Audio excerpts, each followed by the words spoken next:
بسم اللہ الرحمن الرحیم۔ السلام علیکم ورحمۃ اللہ وبرکاتہ۔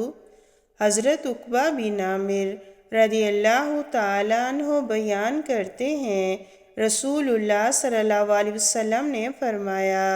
بلند آواز سے قرآن پڑھنے والا علانیہ صدقہ کرنے والے کی طرح ہے، جبکہ آہستہ قرآن پڑھنے والا چھپا کر صدقہ کرنے والے کی طرح ہے۔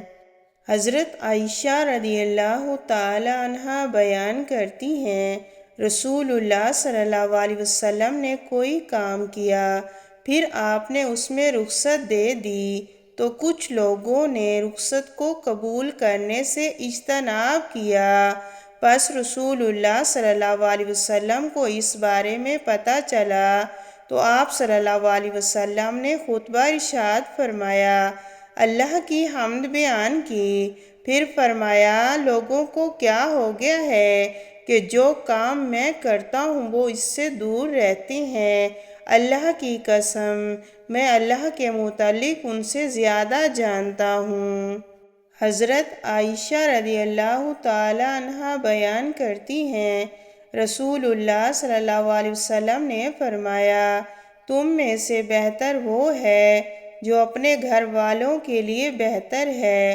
اور میں اپنے گھر والوں کے لیے تم سے بہتر ہوں، اور جب تمہارا کوئی ساتھی فوت ہو جائے تو اسے چھوڑ دو، اس کی برائی بیان نہ کرو۔ حضرت سلمہ رضی اللہ تعالی عنہا بیان کرتی ہیں، رسول اللہ صلی اللہ علیہ وسلم نے فرمایا، جو عورت اس حال میں فوت ہو کہ اس کا شوہر اس سے راضی ہو تو وہ جنت میں داخل ہوگی۔